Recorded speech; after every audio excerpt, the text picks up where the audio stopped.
Hello, good morning everyone. তো আজকে দেখো মানে আমার 6 মাস কমপ্লিট হয়ে গেছে 27 তারিখে।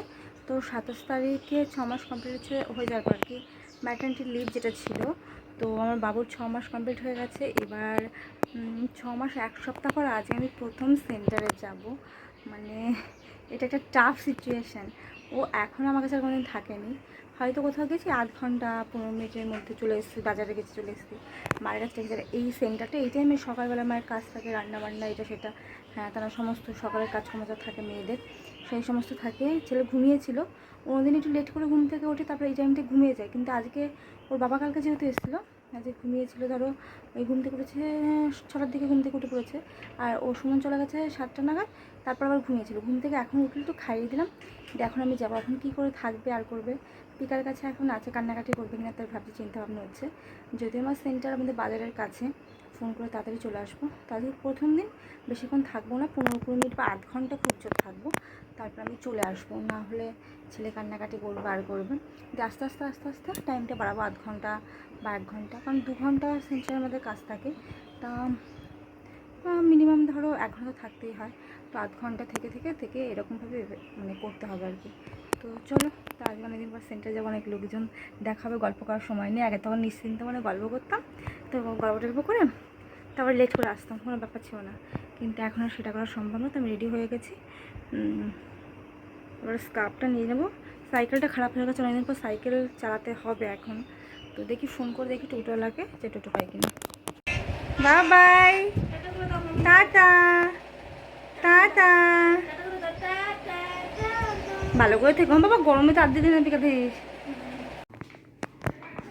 তো দেখো অনেকদিন পর সেন্টারে এগুলো সব ডিমের পেটি, চাল ডাল সব এখানে আছে, তেল টেল। এই ট্রাঙ্কের মধ্যে আমার সব যাবতীয় সম্পত্তি।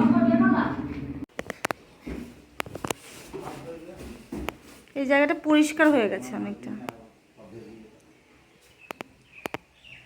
কতদিন পর আসলাম। আরও নষ্ট হয়ই, হ্যাঁ এরপরে যদি বস্তা পেতে রাখতো তাহলে আমার ভালো থাকতো।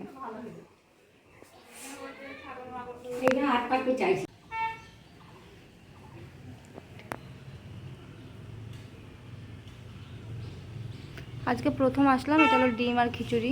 সেন্টারটা একদম রাস্তার উপরে, মানে রাস্তা পাকা রাস্তা, মানে গ্রামের ভেতরের রাস্তা, হাই রোড না, তাও লোকজন যায়। আর সামনে আর মুখোমুখিটা সেন্টারের মুখটা এরকমভাবে করেছে একদম রাস্তার দিকে। ওই সাইড এই সাইডে করলে কোনো সমস্যা ছিল না, টাকা দিতে পারতো না, একদম মুখোমুখি, সবার সাথে একদম মুখোমুখি দেখা। তো তাড়াতাড়ি চলে যেতে হবে আজকে, 2-4 জন আসা শুরু করেছে, তাড়াতাড়ি এসে তাড়াতাড়ি চলে যেতে হবে। আর রাস্তা পারে বলে এত ধুলো ওড়ে, আমার গরম এমনিতে সারা বছর ধুলো বেড়ায়, গরমকাল আমরা বুঝতে পারছি, চুল ফুলের অবস্থা কিন্তু খুব খারাপ হয়ে যায়। তো তাড়াতাড়ি, মানে এটা গ্রামের ভেতরের রাস্তা আর কি। চলে আসলাম, ভেবেছিলাম কি 9:30টার মধ্যে চলে আসবো, সেই 10টায় বেজে গেল, 1 ঘন্টা হয়ে গেল। জানি না ছেলেটা কী করছে, করছে নাকি তুমি? গুতো লাগবে তো, কেঁদেছো? কেঁদেছো?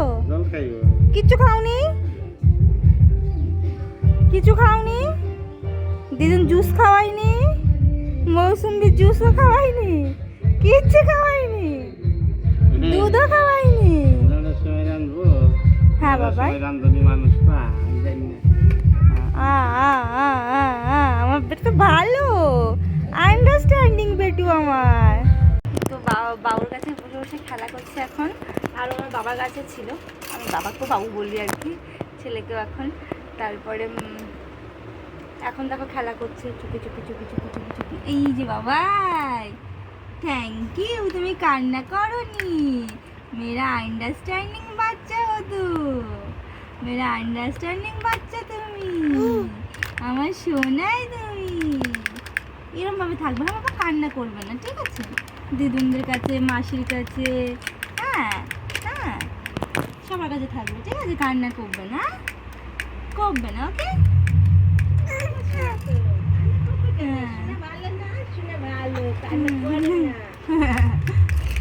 ভালোভাবে থাকবে, হ্যাঁ, কান্না করবেন, ঠিক আছে? আমার পাকু এটা, আমার পাকু এটা। তোমার সঙ্গে কী খাবে বলো? আজকে প্রথম মৌসুম্বির জুস ট্রাই করবে।